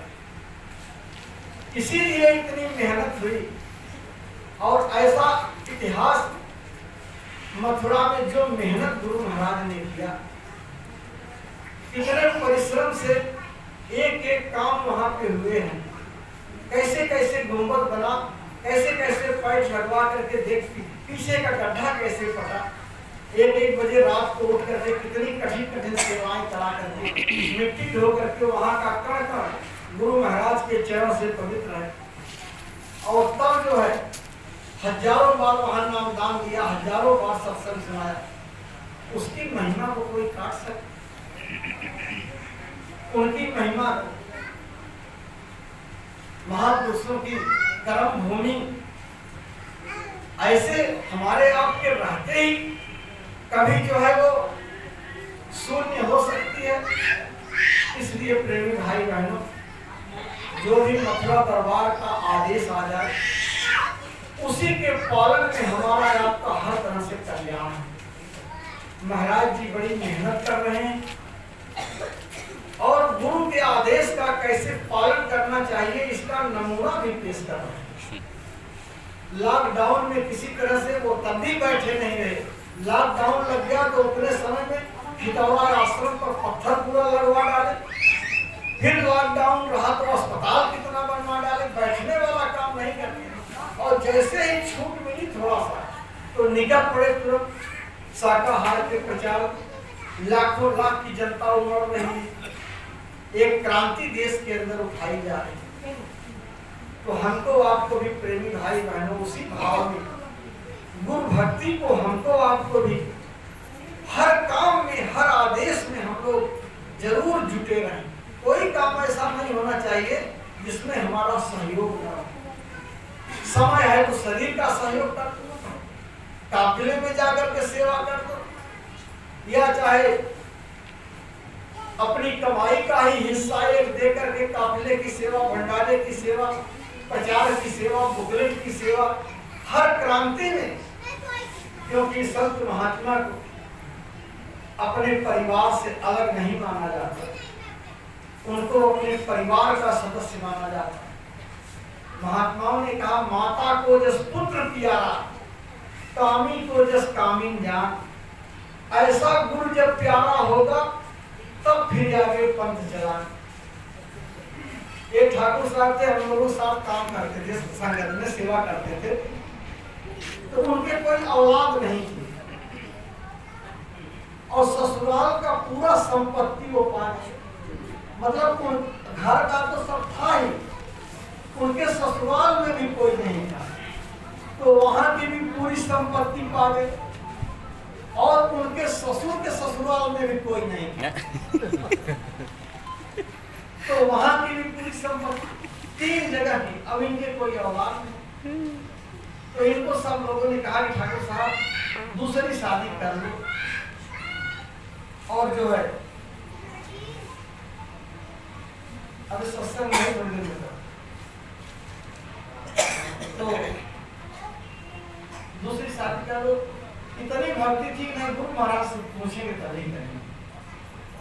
तो गुरु महाराज के पास देख पूछेगा सरकार ऐसा ऐसा है, इतनी इतनी हमारे पास संपत्ति है, सब लोग यही कह रहे हैं कि दूसरी शादी। तो स्वामी जी महाराज ने तुरंत कहा दूसरी शादी मत करना। कहा बच्चा दूसरी शादी मत करना। एक बात और ऐसी कह दिया कि अब उसको महात्मा ही समझ सकते। उन्होंने कहा कि अगर तुमको बच्चे की इच्छा है तो हमको ही क्यों नहीं बच्चा बना देते। मैं बच्चा बनने के लिए, महात्मा तो सब बनने के लिए तैयार है। बच्चा बनाओ तो बच्चा भी बनने के लिए तैयार है, बाप बनाओ तो बाप भी बनने के लिए तैयार है। कोई रिश्ता तो आप बनाओ उनसे, लेकिन अपनाओ जैसी प्रीति कुटुंब से ऐसी गुरु से होए। तो कह कबीरता दास को बाल न बांका हो। तो गुरु महाराज को अपने घर का मुखिया बना देना चाहिए हमको, हमारे घर के मालिक, और हमारी हर कमाई में उनका हक। जैसे हम सब परिवार अपनी कमाई खर्च करते हैं, वैसे इस कमाई में भी गुरु महाराज का, हमारी हर चीज में गुरु महाराज का हिस्सा है। प्रेम के साथ उनका एक हिस्सा निकाल के संगत में बराबर सहयोग में करते रहिए। तो देखिए इधर की भी संभाल होती है, उधर की। ये तो व्यक्तिगत प्रत्यक्ष बड़े कड़े अनुभव है सब। तो सच्चे भाव में आकर हमको आपको प्रेमी भाई बहनों, अभी आगे बड़ी सेवा है, अभी बड़ा काम है, लेकिन हमको आपको हमेशा उत्साह में रहने की जरूरत है। हमेशा हिम्मत बांध करके हमको आपको सेवा में, सहयोग में, जो कुछ भी आदेश निर्देश आ जाए उसमें लगे रहना। गरीबी है तो गरीबी में ही हिस्सा लगे, अमीरी है तो अमीरी में हिस्सा लगे। लेकिन मन जो है जब सत्संग में रहता है, जहां परमार्थ की चर्चा होती है, तो ये पाक साफ हो जाता है, तो इसके अंदर सेवा का भाव प्रकट हो जाता है। लेकिन जब जगत की तरफ जाता है तो वहां की मोह और ममता का असर करता है, तो सेवा की तरफ मन रूखा फीका होता है। तब इसको लगता है कि नहीं, इधर इतनी जिम्मेदारी है, इधर का ही देखो। लेकिन अगर हमने अपनी जिम्मेदारियों को भी गुरु महाराज के ऊपर डाल दिया उन्हीं के भरोसे कर दिया। जितना ही उनके ऊपर विश्वास, जिनको ये विश्वास है कि गुरु महाराज हमेशा हमारे साथ है, उसी हिसाब से वो हमेशा साथ रहते। जितना दूरी आप समझोगे उतने दूरी पर रहेंगे, जितना निकट समझोगे उतना निकट रहेंगे। इसलिए अपने परमार्थ की चिंता करते हुए प्रेमी भाई बहनों, हमको आपको बराबर सेवा के कार्य में, आदेश में बराबर लगे रहना है। आप सब लोग बहुत बहुत पुराने सेवादार हैं, कोई नए लोग नहीं है, तरह तरह के अनुभव आप सबके पास है। तो प्रेम से, सद्भाव से हमको आपको मिलजुल करके गुरु महाराज के इस अभियान को, इस काम को बराबर करते रहना है। कहीं कहीं संगतें ज्यादा है, कहीं कहीं कम है, तो आप जो है उसके लिए ये न सोचे, अपने अभियान में हम आप लगे रहें। सूरज तो एक ही है, लेकिन सबको रोशनी देता है। सच्चे भक्त परमार्थी बहुत कम होते हैं। गुरु गोविंद साहब के 1 लाख भक्त जब आ गए तो एकाएक उन्होंने कहा एक परीक्षा ले ले। अगर परीक्षा ले ले तो समझ बड़ी छटनी हो जाती, लेकिन उन्होंने एक मंच बनवाया था। ऐसा उन्होंने परीक्षा लेने का तरीका लगा दिया कि मंच पे जाकर खड़े हो गए और कहा कोई अंदर न रहो, जितने लोग सब मैदान में आ जाओ। आज का सत्संग सबसे विशेष होगा, सबसे विशेष सत्संग आज का होगा। चले आओ, चले आओ, सब खचाखच भीड़ खड़ी हो गई। हाथ में तलवार लिए थे, कहा आज बच्चा हमको एक सिर की जरूरत है, हमको सिर चाहिए। कौन मेरा बच्चा है जो हमको सिर देने के लिए तैयार?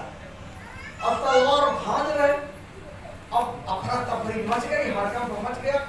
मेरे भाई हमने तो गुरु बनाया था आत्मा कल्याण के लिए, तो पूरा जल्लाद बन के खड़े, सब आगे पीछे लगे भागने।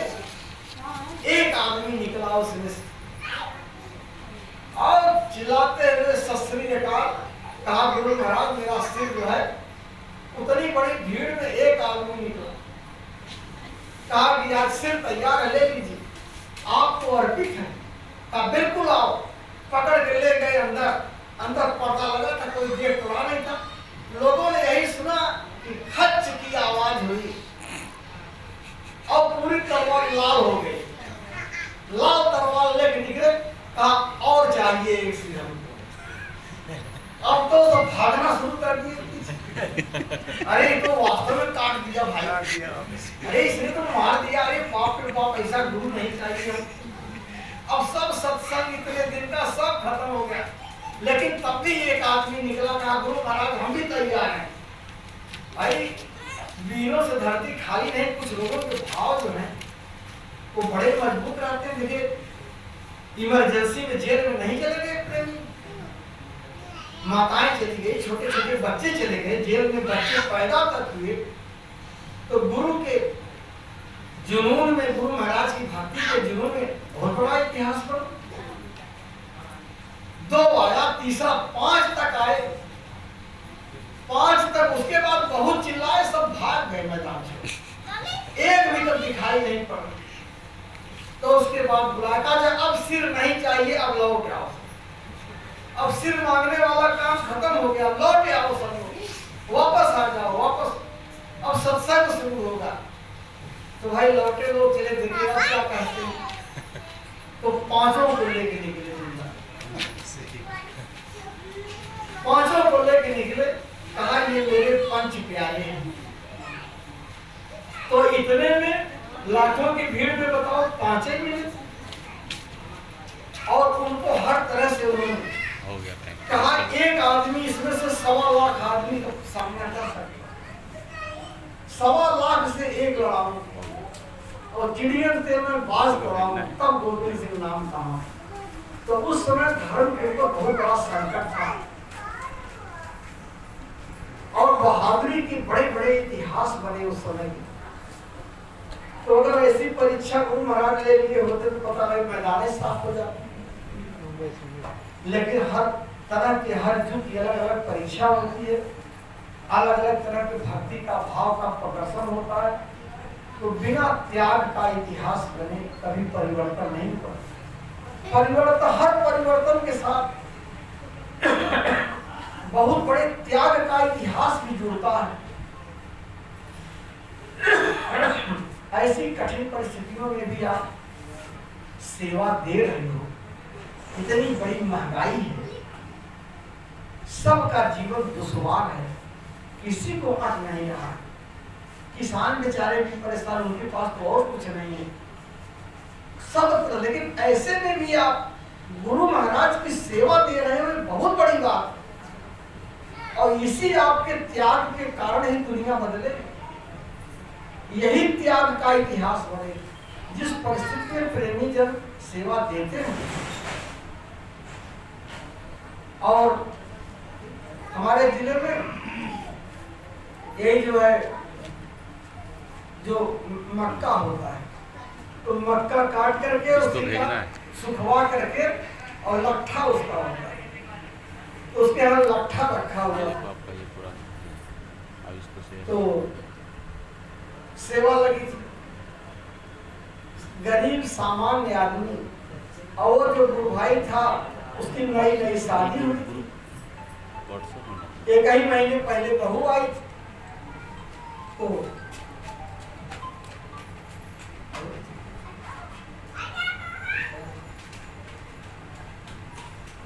तो तब तक प्रेमियों की जो है सेवा, उस समय कोई आ गई थी, पत्थर की सेवा लग रही थी। तो उसने जितना लट्ठा था सब बेच दिया, और बेच करके 500 रुपया जमा किया सेवा। तो उसकी पत्नी बहुत नाराज हो गई।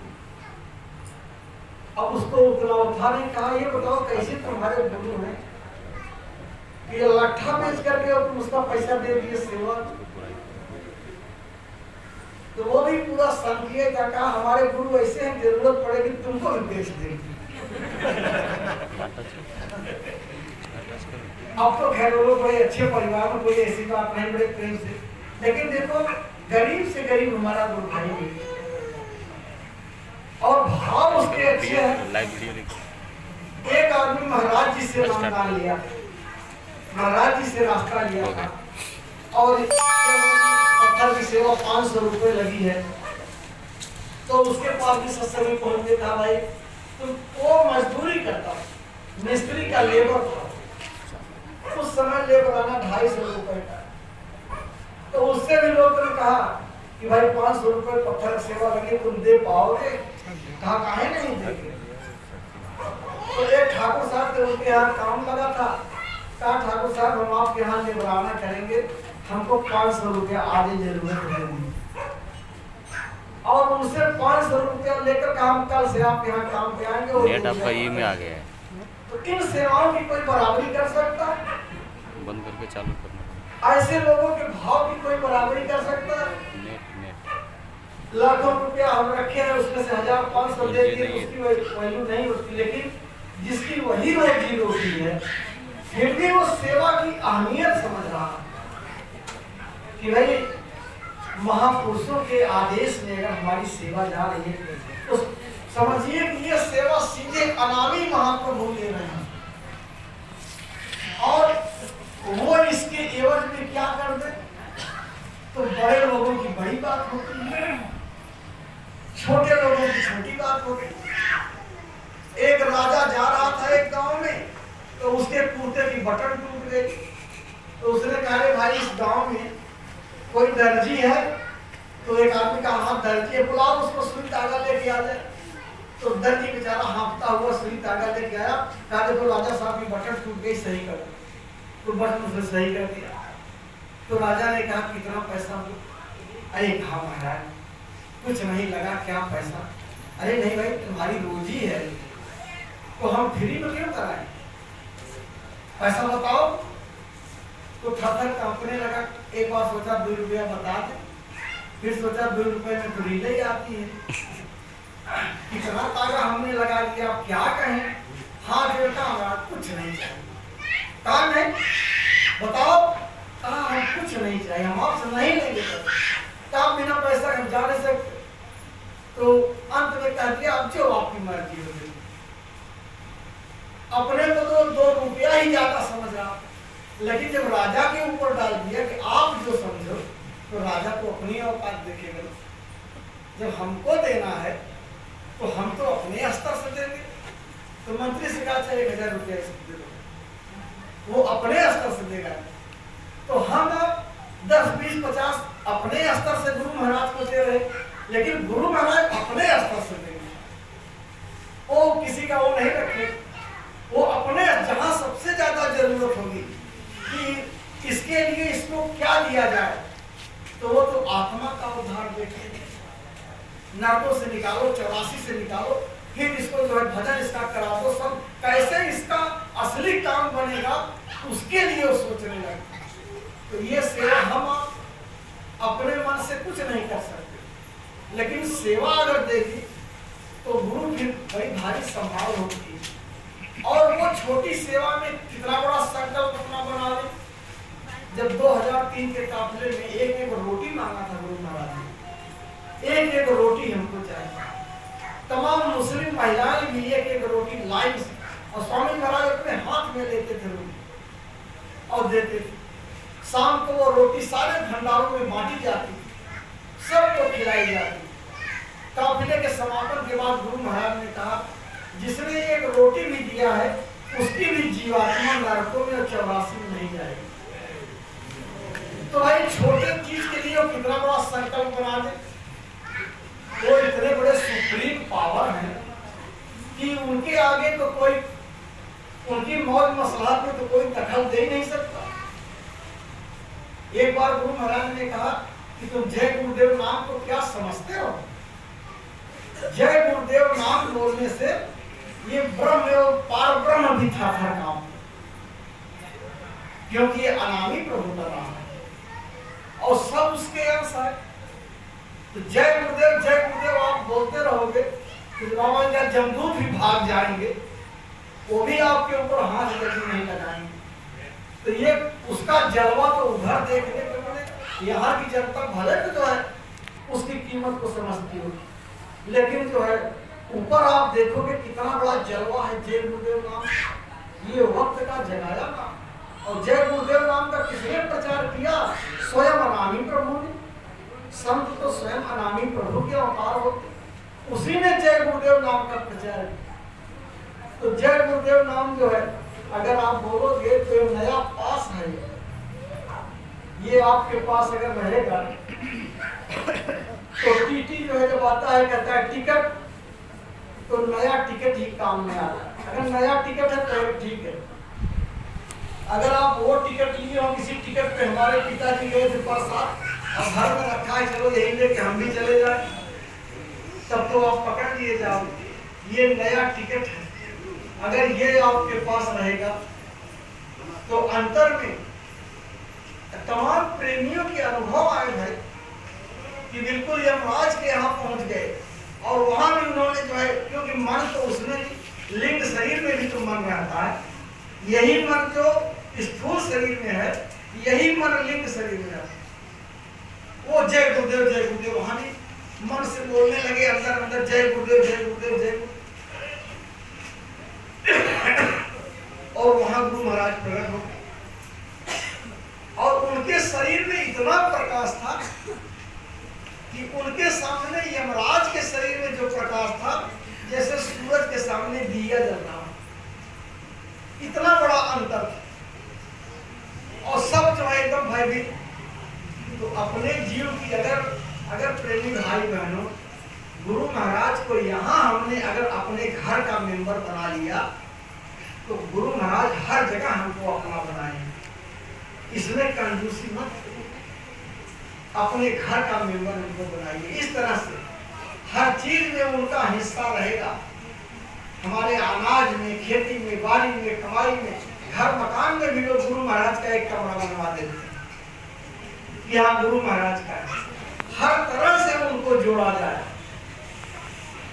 मीराबाई ने लिखा, जो गुरु की महिमा को जान जाते हैं कि इनकी इतनी सवाल इनका दामन पकड़े रहो। कबीर साहब ने कहा गुरु को सिर पे राखिए और चलिए आज्ञा माए। तो कहा कबीरता दास को तीन लोक है ना, कहीं आपको डरने की जरूरत ही नहीं। इतनी बड़ी उनकी महिमा यहाँ से वहां तक है। मीराबाई ने कहा हेरी मैं तो सतगुरु के गुण गाऊं, मैं तो केवल बस अपने गुरु महाराज का ही गुणगान करती हूँ और उन्हीं की भक्ति मांगती हूँ। जो पहिराए सोई पहरू और जो दे सोई खाऊं, जो पहिरावे सोई पहरू और जो दे सोई खाऊं और जित राखे मैं उतही ठहरूं और बेचे तो बिक जाऊं। जहां रखे वही न रहूं, अगर वो बेच दे तो मैं बिकने के लिए तैयार। तो ऐसा समर्पण सदगुरु के प्रति प्रेम में एकदम सब सराबोर हो जाते हैं कि ऐसा संबंधी संसार में कोई नहीं। दुनिया के रिश्तों में वो लज्जत नहीं जो सदगुरु के रिश्ते में है। वो सच्चा प्रेम उनका है और उन्हीं के दया कृपा से हमारा सच्चा स्वरूप प्रकट होगा। आत्मा का स्वरूप जग जाए, आत्मा की क्या हैसियत है, क्या औकात है। जो स्वरूप परमात्मा का वही आत्मा कण कण में आप जो पहुंचे सबने कहा। पलटू साहब ने लिखा कि आदि अंत हम ही रहे। जब उनकी जीवात्मा जगी और आत्मा का पूरा रूप उन्होंने देखा तो भाई आत्मा में भगवान में कोई अंतर ही नहीं। आत्मा परमात्मा की एक हस्ती है। तो कहते हैं कि आदि अंत हम ही रहे। मैं ही इस पूरी सृष्टि का आदि हूँ और मैं ही इस पूरी सृष्टि का अंत हूँ। और कहा हमारो सब में वास। जैसे कहा जाता है कि भगवान का कण कण में वास है, तो पलटू साहब कहते हैं हमारो सब में वास, मेरा ही सब में कण कण में मैं व्याप्त हूँ। और पलटू तन के कारण तुम साहेब हम दास। अरे केवल शरीर में मैं फंस गया इसलिए आप साहेब और मैं दास हूँ। और शरीर से अलग हो जाऊं तो जैसे आप वैसे हम। ब्रह्मा विष्णु महेश अंश सब हमारा ही हो। और ऐसे ही कबीर साहब ने कहा कि हम न मरब मरिए संसारा। जैसे परमात्मा अविनाशी वैसे मैं भी अविनाशी। जब आत्मा जगी, आत्मा की हैसियत देखा तो कहा हम न मरब मरिए संसारा, हमको मिला जीवन हारा।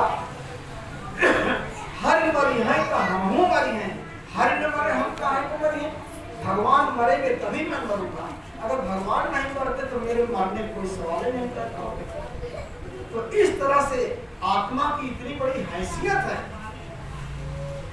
वो चीज महापुरुष चाहते हैं कि अगर उनकी भक्ति हम आप कर लें, उनसे प्यार हो जाए तो वो चीज हमको आपको मिल जाएगी। वो दौलत मिल जाएगी, अपना घर मिल जाएगा, अपना रूप मिल जाएगा। नहीं तो इसी 84 में आते जाते आते जाते कितने युग और कल्प बीत गए।